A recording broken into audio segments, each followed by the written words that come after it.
Welcome to another episode of the Steal a Moment podcast with me, Michael LeBois. Today's guest is Sydney Wicker. Sydney is the founder and creator of Laced Up, an all-female show at Colorado State University that airs on CTV 11. You can find it on their YouTube page, which is connected to the links below, and you can also find them on the CTV 11 page. Sydney is also part of the network called GALvanized, started by Laura Oakman, great NFL analyst. If you get a chance to listen to her takes, she's got more than me, I'll give you that. We talk about a lot of different subjects, from the progression of female sports to how her show isn't just for women, it's for all of us. Sydney also talks about how her passion for sports has really kind of pave the way for how she views the game and what she's looking forward to doing in the future. We also talk about our small rivalries and a little matchups, her being from Michigan, myself being from Colorado. We talk a little bit about the battle of, the Michigan Miracle. We talk a little bit about being a Lions fan, which she is not, but how dedicated you have to be to a team. It was wonderful to talk to Sydney. We've met a few months ago through a company that I work for called School Space Media. Sydney being close to graduating from Colorado State University in her senior year with no fall sports to cover. They're trying to figure out ways to make their platform continue to work, and she's done an amazing job. They actually just released their first episode of season 2 yesterday. So if you guys get a chance, go ahead and head over there, check out what they have for you, and enjoy the content. It's absolutely incredible. With that being said, I'd like to thank everybody for watching. If you guys are a subscriber, please spread the word, get more people to come to the page. The YouTube one is the one I'm looking at the most. I'm loving it right now. We just broke the 200 unique download marks for podcast audio. So thank you guys for that as well. Let me know what you guys want to hear from me. That's kind of where I'm at right now. Is I want to know where you guys want me to go with this as well. I have some very cool guests coming up. Some more local artists, some more amazing female actors, actresses. And I just want to know exactly what you guys want to see more of. I'd love to hear from you. Give me more commentary on the pages, quotes, ideas, things that you guys want me to do. This week has been all locals, Sydney being from Colorado State. And then also on top of that, you have Scott Ewell on Wednesday, who had an amazing interview. Love that guy. Thank you again so much, Scott, for coming on. But who else do you guys want me to try and find interviews with? If you have contacts, if you want me to talk to certain people, reach out. Let me know. I'd love to hear from you. You can find me on Instagram at Michael_LeBois. You can find the page for this podcast at Steal a Moment on Facebook if you look up Steal a Moment Podcast. You can also find me on Twitter at Michael_LeBois and just continue to have that conversation. Starting in a few weeks, I may be turning the Wednesday episode into more of a conversation. Me, myself, and I. Presenting some ideas and thoughts that I have about things I'm seeing in the world today and just kind of general moment breaks. Those episodes will probably be closer to 10, 15 minutes. Nothing too crazy, nothing too out of the ordinary. If you guys like that idea, let me know. I'd love to hear from you. To my international audience, thank you so much. I'm so happy to have you guys here. We have a consistent fan in Belgium. Whoever you are, I still haven't heard from you yet, so I'd love to hear from you. Email me at stealamomentpodcast@gmail.com, and I will figure something out. We'll get you something. Also, like to plug that the band I'm in, Gunpowder Empire, we'll be releasing our first new single, brand new music, not previously released, on October 16th. The track is called Through Bloodshot Eyes. Features the first track that is written by the 4 members of Gunpowder Empire. I'd also like to give Joey Reddix a personal shout out for all the gear that I wear for every episode. Aether's Oath with Mackenzie, his girlfriend. They started this company just over a year ago, and everything I wear from them is phenomenal. I love every inch of it. And I'm so glad to have them as an outside sponsor, as someone who has supported me through this process. We get a lot of a love back and forth between those things. Also, make sure and check out Sydney Wicker on every platform: Instagram, Twitter, at Sydney_Wicker. You can find that in the description below and in the description for your podcasts. So like, comment, and subscribe on YouTube, rate and review on Apple Podcasts. Please help me build this brand and let Sydney and I steal a moment.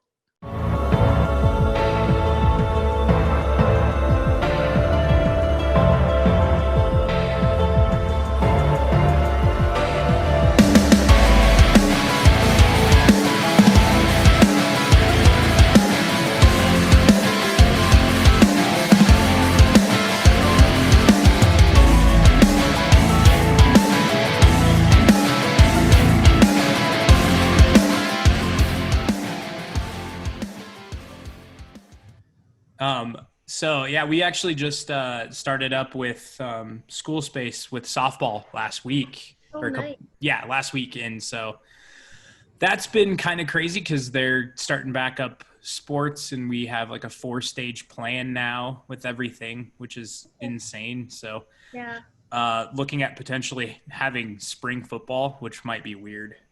So weird. Yeah. How weird is it right now being back in school and not having anything to really cover right now? Because are you guys completely canceled for their fall sports?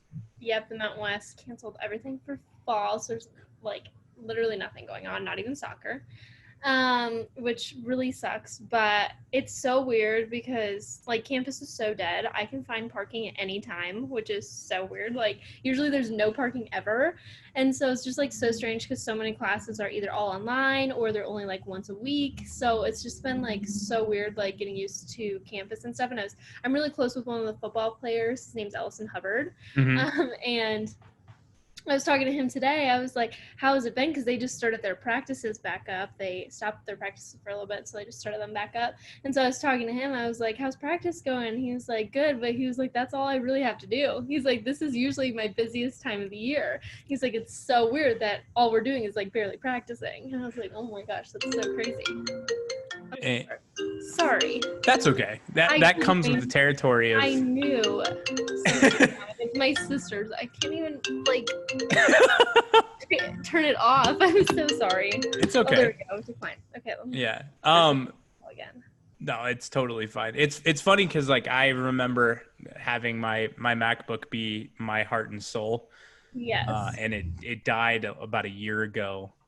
And my roommate, actually the guy I was living with before I started living with my girlfriend through this whole pandemic thing, actually built the PC I'm using now. We built it together. Wow. So it's kind of nice. It has an advantage in a way of like, yeah. I have a little more functionality, but it works out nicely in that department. So campus now is a ghost land. You don't have sports to cover. How are you filling your time right now? I know that you started a program at CSU, right? That's all female, right? Tell me a little bit about that and what you guys are doing right now without anything to really cover. Absolutely. Yeah. So I started our show. It's a once-a-month show. It's called Laced Up, and it's for women's sports. So we talk about issues that revolve women in sports. We also bring on guests who either have had struggles in the industry or just to highlight like women in sports. One of our first guests ever, she's a professor at CSU. Her name's Kim Badinga, and she actually played basketball when Becky Hammon was at CSU. So we had her come on and just talk about her time playing with Becky Hammon and seeing someone like Becky Hammon shine in the NBA now. So that was really cool first guest that we kind of got to have on our show. But yeah, just right now trying to fill our time has been really, really difficult. We just had a meeting last week trying to figure out, okay, what are we going to do? But one thing I was like, I think the biggest thing is right now is to not like there's so many things that we can talk about that doesn't have to be necessarily play-by-play, because we like to show that yeah, we can still talk play-by-play even if we're all girls, and we can still talk about guys in sports, but we just like to highlight other women in sports. So we might have a story on a softball player. We had like two sisters that were on the softball team, so we did a story on them. So just like highlighting women, but also talking about guys too, because it's not just for girls. It's important for guys to also hear that as well. So I was like, well, why not talk about our male allies? That's like something that we can talk about on our show, because it's really important. It's not men versus women. It's just creating an equal space. And so that's one thing that we talked about, is bringing on male guests and having them talk about maybe women in their lives that have inspired them or something along those lines. So we're trying to figure out ways to fill the time. We're hoping to still get a full 30-minute show, but it definitely is a little difficult. We're just trying to get creative here, so we're thinking about connecting with other women in sports across the world that I'm connected with through GALvanize, which I've told you a little bit about. Yep. So yeah, we're just trying to find different ways that we can bring people on and still highlight women in sports, just maybe in a different way. That's brilliant, because I know that we've, as a musician and as a huge sports fan myself, we've run into situations where we don't really have the opportunity to enjoy the mediums that we love so much in the ways that we're used to. For me in particular right now, I'm a diehard hockey fan. The Avalanche going into Game 7 tomorrow night when this is being recorded in the second round of the playoffs, and not being able to like be at the Pepsi Center watching them play the Dallas Stars is kind of sad, but I also understand that this is the world we're in now. And I am super impressed with, from the conversations that we've had to kind of tie it all together, that you have kind of led this path on your own with the help of some great mentors and in ways of finding a different, like not necessarily a niche in sports, because I mean, we've had plenty of female sideline commentators for a long time. We now have, especially in basketball, you have strong voices, especially Doris Burke. Like, she's a queen when it comes to the game of basketball. If someone questions her about anything, she's got them buried. It's great. Who are some of the people that you have sort of like, I know you've connected with a few people through GALvanize, which I want to definitely hear more about. And who are some of the people that have kind of helped guide your story as you've pushed through this and as you're wrapping up your collegiate career at Colorado State, and where you're headed to next? Absolutely. Gosh, that is such a hard question for me to answer, because there's literally like so many women that have impacted my life, which when I first started college, I had no idea that I was going to be impacted by this many girls. I probably have like a list of 50 plus girls that I could name off. But I would say one of the most obvious ones is Laura Oakman, who leads GALvanize, is an NFL Fox Sports reporter. So she has been so awesome to me, and then all of the other GALvanize girls, because she will make time for everybody, which I think is so cool. And one of the biggest things that, it was also one of the first things that she taught me, which always sticks in my head, is we were on the phone and I was an intern for her at first. I actually started helping her with GALvanize before I was a part of GALvanize. And so when I was interning for her, I was talking about, oh yeah, I can just make like a little graphic or something. And she goes, I want to stop you right there. And I was like, what did I say that was wrong? And she was like, nothing you do is little. Everything you do is huge, and it is so important. And so just hearing that, I was like, oh my gosh. So now I like try to like never say like little when I'm talking, even if it is something as small as just a simple graphic, you know, everything you do can be so huge and so impactful. It's just the way that you do it. And so that was just something that really helped me off. And she, I met her my sophomore year of college, excuse me. And yeah, so she was a huge impact. And then I'm not sure if you know Rachel V. Hill. She works for the Colorado Rapids right now as a host. She's a CSU alum, and she's been like my right-hand gal. Like, she just has helped me through everything. She's helped me with different opportunities. She's the one who connected me with Laura Oakman, so I've loved talking to her. And then Taylor Kilgore, someone I got to work with. She's an anchor at KKTV 11 in Colorado Springs, and she is one of the most energetic, kindest people I've ever met. And she just showed me like just truly how much like sports can impact other people when you talk about it. And she just has like one of the best attitudes out of anyone I've ever met. So she was a huge impact for me, and I still talk to her constantly because she has helped me so much. And that's the thing I don't think a lot of people really understand is it doesn't have to be a marquee name. Someone like Taylor, who works in a relatively small market like Colorado Springs, who gave you the ability to kind of find your voice, you know? Exactly. And for me, like to tie it into my personal experience, I've been very fortunate to run into some pretty marquee play-by-play guys.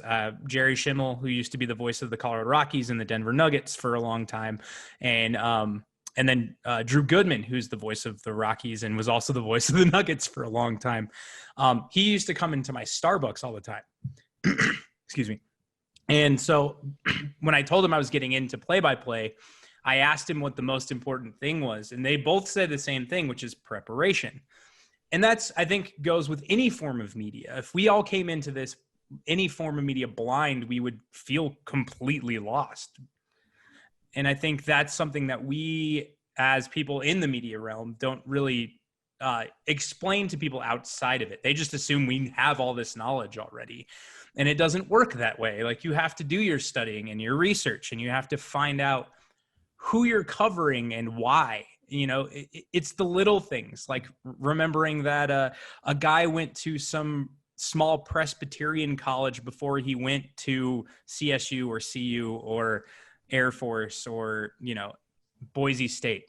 It's the little key details. And I think that's something that we, as especially on the sports side, need to recognize, because there's so many stories outside of like, he's a 100 catch a season receiver at said university, or she is a 40 point a night scorer. You know, you have to look at the other narratives, and that's kind of part of what you guys talk about, right? Exactly. Yeah. And making sure that we kind of tell maybe like the stories that no one else is getting after, I think is so important. And also just like highlighting so many different elements, because there's so much more to people than just sports. And I think that that is so important, because I think people get so caught up, like they're like, oh, I went to Broncos training camp last summer, and Emmanuel Sanders and I really bonded. And so when I was telling my cousin this, he was like, oh my God, how? Because I just told him that this summer, and that was the following summer when I met Emmanuel Sanders. He goes, how are you just now telling me this? And I was like, first of all, I do not brag about myself. Like, I never brag. So it's like, that's why. But I was like, there's so much more to these athletes than just what people see. And so now it's like starting to become more normal to me, where I'm like trying not to freak out, even though I think that's the fun of it, still freaking out a little bit and getting excited when you go to these big things. But for Laced Up, one thing that I try to always do is just really tell those stories and make sure that we bring the personalities out of the people that we talk to. And we talked to Susie Wargen, who she's a big, Broncos gal. Mm-hmm. And just talking to her, and I was like totally fangirling, but she was talking about how one of the biggest struggles she had was being a mom. And she was like, I missed my daughter's, I think it was her daughter's like 7th birthday or something. She's like, explaining to your daughter at that young of an age why you're missing her birthday for a football game is incredibly difficult. Yeah. And I was like, gosh, you never think about things like that. So just building like real relationships with these people and showing that they're more than just what you see on the field. Even if they're a reporter or an athlete, it doesn't matter. These people have stories more than what you know. And that's kind of what I try to get after, because I think that that is such an important piece in reporting and storytelling. And that's what I really try to emphasize with my Laced Up group. And that's exactly what I think a lot of people need to see, is more humanization of athletes and entertainers in general. We often forget, because we see them once a week in a uniform wearing a helmet, or, on a court or on the ice. We don't ever really see the stories behind that. And I think that that's where a lot of the issues, especially right now in the state of the world that we're in, where people are starting to make these statements like, I'll never watch sports again because they've politicized these games. And the one thing, and I want to get your opinion on this if you're comfortable talking about it. The one phrase that makes me angrier than anything is, why do we worship these children who make millions of dollars playing a child's game? To me, and it's more than that for them, because this is their lifestyle. This is the direction they chose in life. It's like me working in media. It's like you building your brand and working in the media realm. We work really hard to get where we are. And these people have done the exact same thing. Being on our side of this now, and you've, like your Emmanuel Sanders experience, which by the way, I'm super jealous. I've been lucky enough to be in contact with a lot of professional athletes, both retired and current. And I've also been a musician for 20 years and have experienced the other side of some of the most famous bands that I've ever played with and got to see their human side. You same thing with athletes. You see them on stage and they're above you, but you don't realize that they have a wife and kids at home that are waiting for them to come back. How has that experience for you changed your viewpoint of looking at the game? And also, what do you think about how, like, let's put it out there, the NBA has kind of handled this whole situation in the last few months? Yeah, absolutely. Just starting off like with your first question, the biggest thing that I always say is that no matter if you hate sports, you have some kind of connection to sports in one way, shape, or form. Everybody is connected to sports in some way or somehow, whether if you've just seen a game or an athlete or something, there's always a connection there, which is why I think it's so important, because it literally connects the whole entire world, which I think is so unique because we don't see that all the time. But music is a really similar platform, I would say. Music is something that can be connected all around the world. And I think with the issues that are going on right now, this is such an important place to address them. These athletes have this platform to have people listen to them. And I know the WNBA, I was so surprised by the shirts that they were wearing in one of their games. It was, they had like the gunshots, I believe from the Jacob Blake shooting, on the back of their shirts. And I was like, oh my gosh, at first I was like, wow, I can't believe I'm looking at this. But then I also was like, this is so important for me to see and for so many others to see. So I think them being able to use their platform is so important. And for people who are like, why are we putting so much money in it? It's like, okay, well, why are you buying season tickets? Why do you keep investing in it if you're so mad that all this money is going here?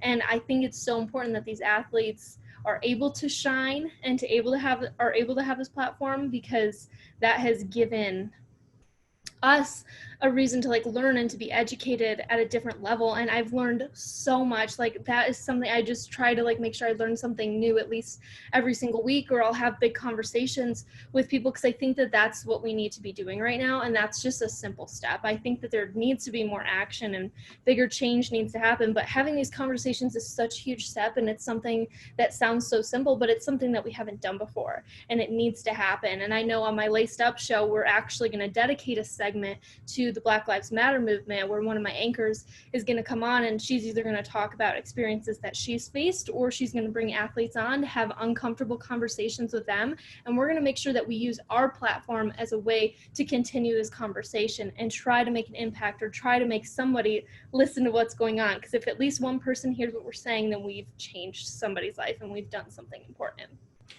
And that's the biggest key, is making sure we're using our platforms for the proper messages that need to be sent out. And you know what, even if we don't agree on everything, it's good to have a dialogue. And I think that that's something that has been forgotten a lot in these last few decades, maybe.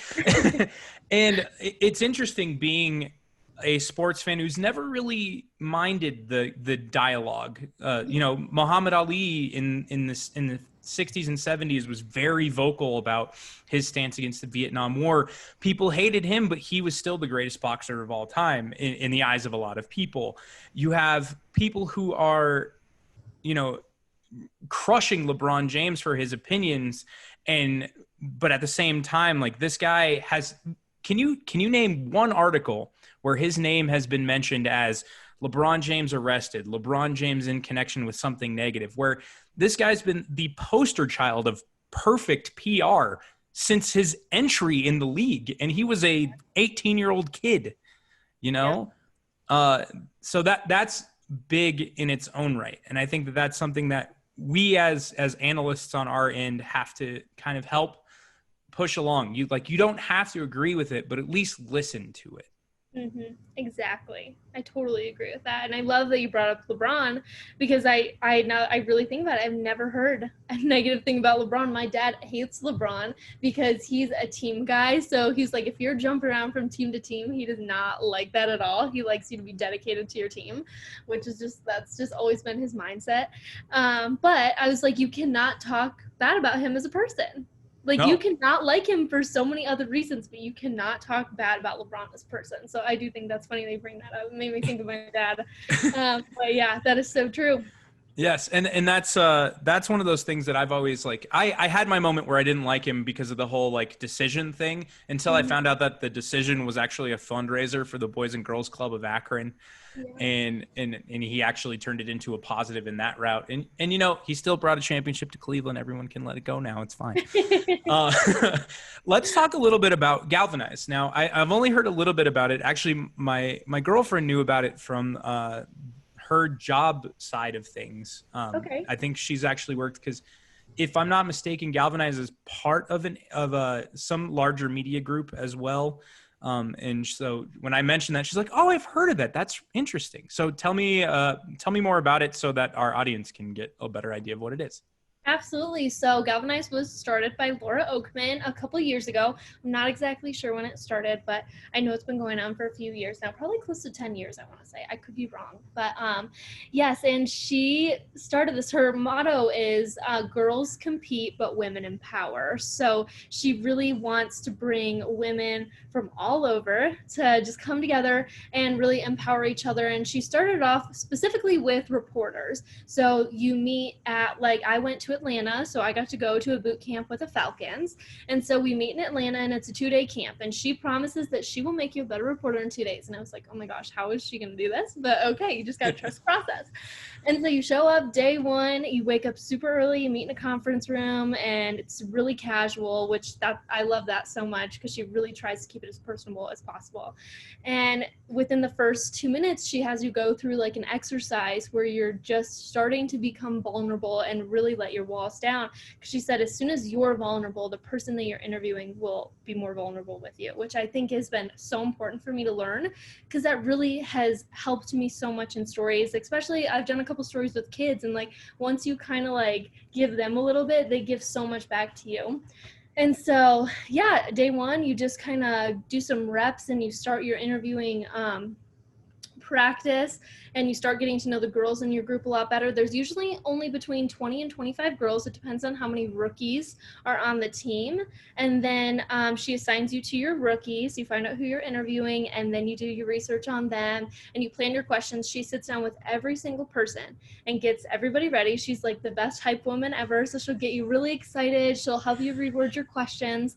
And then day two, you get to go to the facility. So we got to go to the facility, and that was just like a dream in itself. I'm not even a Falcons fan, but just being there was so cool. And so then you get to walk around the facility, you finally meet your rookie, and that is like the coolest thing because you know exactly who they are when you walk in the room, but they have no idea who you are. So it's just like such a fun experience. But then you guys become like best friends at the end of it, which I think is so cool because you're really getting to tell these unique stories. And so then when you're doing your interview, Laura has it set up where you're kind of like in an auditorium because she wants all your sisters to be cheering you on. So as soon as you finish your interview, everybody's clapping and cheering for you. And she always says that she's bringing the brotherhood of football and the sisterhood that we've created together. And since she's been doing this for so long, she's really opened it up to people that are in PR, in like sports law, anything. She wants to just help women overall. It doesn't have to be sports. You could even be interested in news, but her focus is mainly in sports. So she's really, really grown so much, which has been so cool. And she also has just like expanded what she does so much, even just within the last 2 years. She's even this year, like she did I can't think of what it's called off the top of my head. She calls them the Sensational Six, and she has 6 African-American galvanized girls, and they have led conversations with other Black women and also with like white women so that we can hear some of the struggles that they face that maybe we don't face. And so she's created like platforms for them to be able to talk and share, which has been so cool to see and so awesome to watch. That's amazing. That sounds like something I would want to do, and I would have to do in some way, shape, or form. But that sounds absolutely incredible, and it's amazing to hear that, you know, people often say that there's not enough women interested in sports, and this completely reneges that entire idea. As does your show, as does Lace Up. I'm sorry, it's Laced Up, right? I just want to make sure I get it right. Okay, thank you. Sorry. But that's the thing, is like, if you think about it, there are so many young women and older women who grew up as even you know, super fans of teams. Like, there's a story out of Buffalo a few years ago. I don't know if you remember this. There was a couple who got married at the 50-yard line by Kyle Williams, the former defensive tackle. It was all her idea. She called the team and was like, my husband and I are diehard Buffalo Bills fans. I want to get married on the field. That's been my dream since I was a little girl. And Kyle Williams heard about it and was like, yeah, let's do it. It's like, I'm ordained in the city of Buffalo. I will marry you.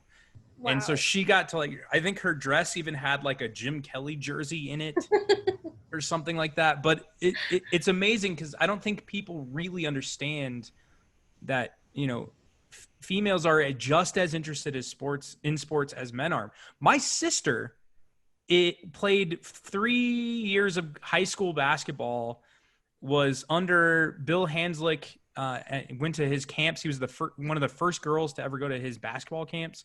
She can palm a men's basketball. Like, girl was crazy. If the WNBA had existed when she was younger, she would have probably gone pro. But she's the reason I became a basketball fan. I mean, my dad growing up played basketball. He went to college in Missouri, played basketball in a small school out there. And, you know, he was 6'4". I'm not. But you know, he was a, you know, my sister was the bigger influence in basketball than my dad was. You know, my sister was the reason I became a Jordan fan. I love Dominique Wilkins and you know, the players that I got to see. And it's also the reason why I've been interested in watching the growth of the WNBA and how fast that league is starting to grow now. Leaning into that, there's been some massive changes in the way that women's professional sports are starting to be presented in the media. We have the growth of the women's soccer league coming through, especially with the purchase of the Los Angeles team from the current and former U.S. women's national team players. I think it's 14 of them. Yep. Coming together. How do you see that changing the dynamic of sports in, say, the next 5 to 10 years? Well, I think you kind of like hit it on the head talking about your sister being a big influence on you, because at a young age, kids are so influenced. And when I was a senior in high school, I had no idea what I wanted to go to college for. I had no idea where I wanted to go. I just like knew I wanted to go to a big college because I love football, and football's always been my love, especially college football. And I, like, as a kid, grew up going to games at the Big House. Like, I'm a big Michigan fan. And I was like, I just never saw a lot of girls on the sidelines reporting. I never saw a girl in the booth. I mean, I never saw the WNBA. I rarely ever saw women's basketball, you know? And so when we are able to create powerful WNBA teams that are growing fast and that people like you are watching, and if you had like a niece or a nephew or maybe even one day a son or daughter and they're watching it with you, when they're able to see people that look like them, it makes a difference in their lives. So being able to create like teams like they are in Los Angeles, that's going to be all female, like owned and operated, which I think is so cool. We are able to see those dreams and we're able to do that. And when I was, like I said, a senior in high school and I had no idea what I wanted to do, my dad was like, well, you love sports. And at the time I really loved writing. I didn't think of broadcast as an option for me, but he was like, why don't you be a sports writer? And I was like, oh my God, you're genius. Why did I not ever think about that? But then when I really started to think why I never thought about that, it's because I never saw a lot of girls on the sidelines. I never saw a lot of women in sports, period. And now we're starting to see so many women in so many important roles as more sports agents, as more team owners even, you know, just like being able to be on the field, even like Katie Sowers for the 49ers. Yeah. I think that is so cool. This summer, I worked for a football camp, and there was a little girl who attended the camp. She was one of very few, but I asked her, I was like, why do you want to play football? And she goes, because I love Patrick Mahomes. And I was like, oh my gosh, that's so cute. But she's like, if I can't be a football player, I want to be like Katie Sowers. And I was like, that is huge. The fact that she knew her name, she knew exactly what she was doing and her purpose. I think that that is so important. So when kids get to see this, it lets them dream about these possibilities, which is something that like I didn't see, but I'm so excited that we're moving into this direction, because that just means women get to grow more and get to see themselves in these opportunities, which allows them to get there. I will say this right now. If Becky Hammon does not have a head coaching job in the next 5 years, I'm going to be mad, because she's done some amazing things with the programs that she's been a part of. I was really hoping she was going to get the CSU job. I was too, but I think she needs to stay in the NBA, because I know that she can do so much there. And I think now that she's made it there, it's going to be hard for her to like step away from it. I agree. Is she still in San Antonio? I think so. Yeah, I'm pretty sure. I think, yeah, because there was rumors that she was taking Pop's job. Yes. So I would be, I hate the Spurs, and I would jump on that bandwagon a little bit. I'll put my pinky toe in there just out of that respect. But no, and then like the Denver Nuggets have Sue Bird on their staff now, and are doing amazing things with that same program. I mean, it sounds like the Bolin family wants to give the team to Brittany, I believe, in the next couple of years as well. So like there's a massive billion-dollar organization under the power of a very strong woman who has done a lot of work to get where she's gotten in her life. And you know, that's the other side of the coin for me specifically, is like, I am a fan of every sport. I literally watch everything. Curling is in my top 5. Like, yes, Team UK, Team USA, let's go.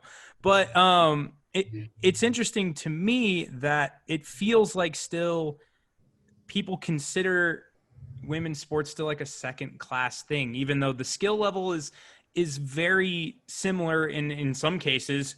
U.S. women's national soccer team, better than the opposite product. What I guess I'm trying to lead into is more along the lines of, what do you think needs to change in order for them to sort of balance and create a level playing field? I have a theory on this. I'll lead into it after, but yeah, sorry. No, you're good.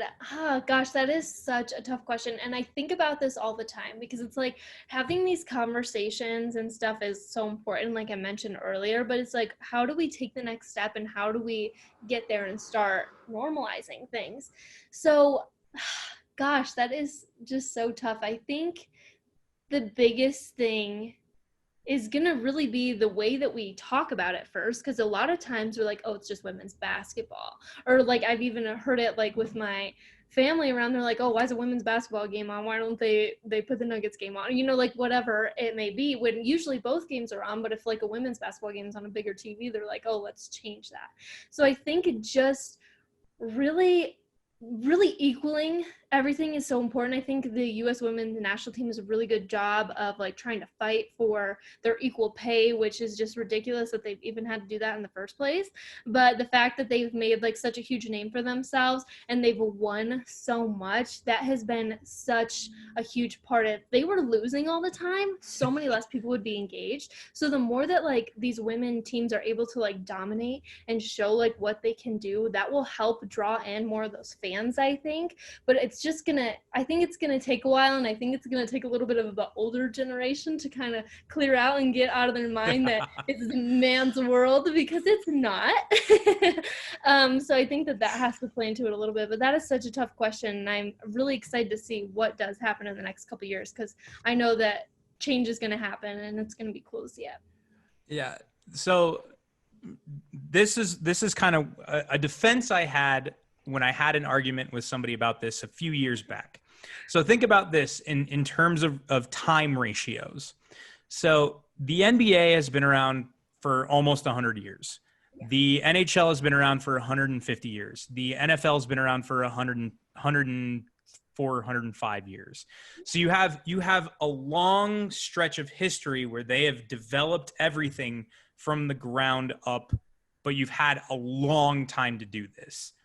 Whereas the WNBA, I believe, is entering its 30th season here soon, somewhere around there, 25th, 30th season. You have the Women's National Soccer League, which is starting to really grow in size because now they have ad revenue and television sponsorships and the important aspects that come with that.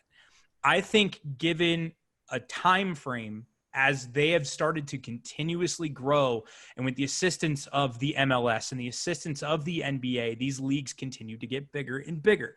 And it's going to take exactly like you said, it's going to take a combined effort and an equal effort to make them grow together. If you look at the sports that have started at the same time, like my favorite example is tennis. Women's tennis is hands down better than men's tennis, and it's a better product. They are significantly better players because it's less about flash and more about points. You play points properly, you play good tennis, you're going to win matches. That, I think, is where we need to look and see that, like, this is where it's developed. They've had a time frame of development, and that is going to – they've worked also well together with the men's side of the tournament to keep it equal as they've gone up. Mm-hmm. I think as more people, like, unfortunately, the loss of Kobe Bryant was very bad for that sense of it as well. If we have more advocates like a LeBron James, like a Paul George, like a Kobe Bryant, who continue to bolster the WNBA and be like, look at these women, look at them play the game we play. And in some cases, some of them are better than some of the guys that are on my roster right now. If we have more of those open voices and more of that commentary and more of the people who are in the positions of a Becky Hammond and coaches, you put yourself in that position where what's going to stop us from making it an equal playing field? Exactly. And I like how you brought up tennis, because I just instantly thought of Billie Jean King and Bobby Riggs and their Battle of the Sexes, which was so huge. And it's like, if it wasn't for that, would people still talk about, like, would men's tennis be bigger than women's tennis? But, you know, she was really able to show herself, and she was able to win, which I think was so important, because then it showed, like, okay, this girl's not messing around. Like, this is huge. And then also, like you said, Kobe Bryant, the whole Girl Dad video that started and went viral was so important.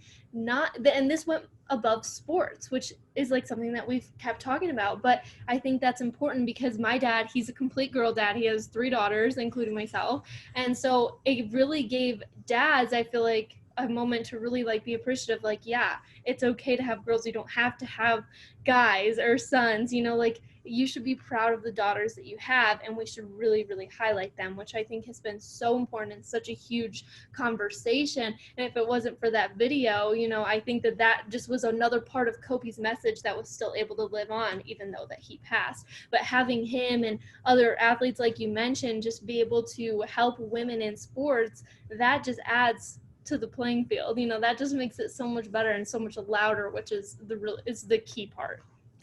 Yeah, and I think that's the most important piece, is like, keep something that you and I have reiterated through this whole thing, is keeping the conversation open, keeping the conversation going, and not allowing yourself to just block out pieces of information. If it's uncomfortable for you, that's fine. It should be. That means you're growing. It means you're developing. I like the poster behind you, by the way, because I feel like it's been telling me this whole time that I got this. It's great. Let's talk a little bit more about you here at the end. So you're originally from Michigan, right? Mm-hmm. Yes. So you still have some of that blue and maize in your blood, even though it'll never go away. I totally understand.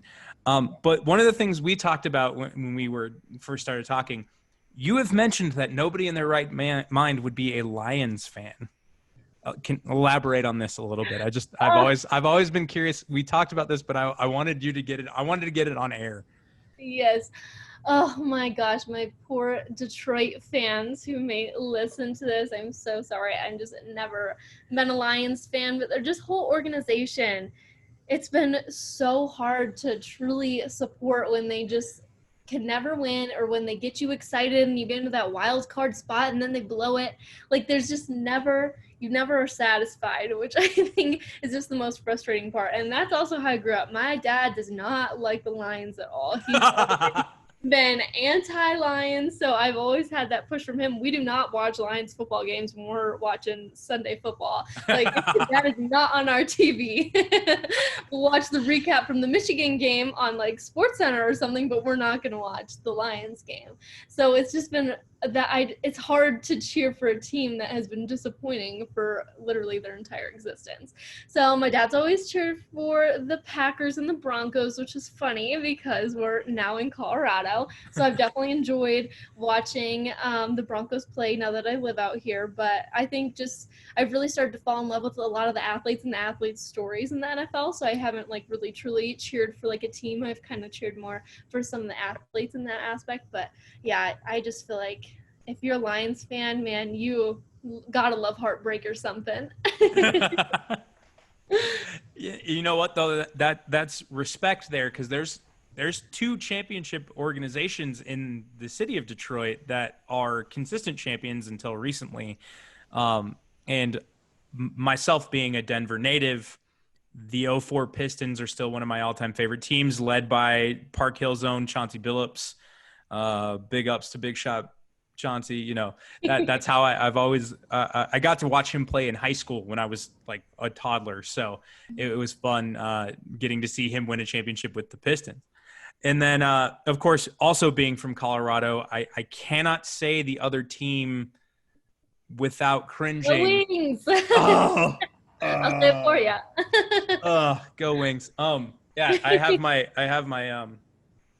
yeah. Your abs mask. My abs mask. Yeah. Way to represent. But that's always interesting, coming from a place where you have major franchises, moving to another city that has major franchises.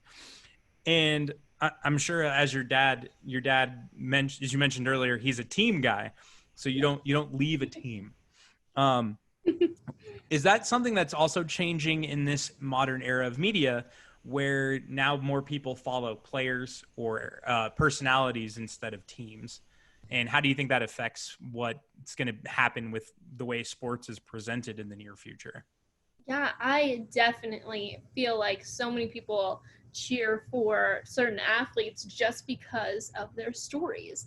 Plus, one thing people always talk about is everyone loves an underdog story. So if, like Tom Brady, you might love him or you might hate him, but the fact that he was a 6th-round pick and like barely anyone knew about him other than the fact that he went to Michigan, and now he's won how many Super Bowls? 6? Like, he's just adding rings onto his collection, you know? So people love a good like underdog story like that. So regardless of if you like him or not, you still can think his story is really cool and unique. And you can hate the Patriots all you want, but you could still really like Tom Brady and his story, as just an example. But I think that is such a huge part and such a human element too, which can be a good thing and a bad thing, because that means people might think that they know you better than they actually do.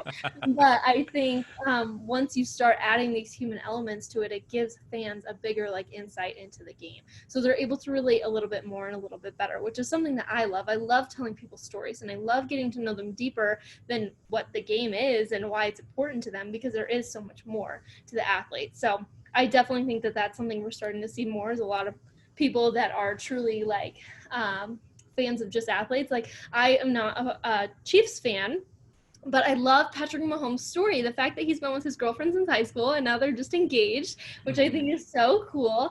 I think that that's such a unique story. And I love getting to know like little pieces like that about different athletes, because that just makes it more fun to watch for me. Especially since I like on Sundays when I'm watching football, I just love following people's like I might not really care about the game that's going on, but I'm like, Emmanuel Sanders, he just made like a huge play. Like, I'm going to cheer for him because I got to know him a little bit and I know a little bit of his story. So, yeah.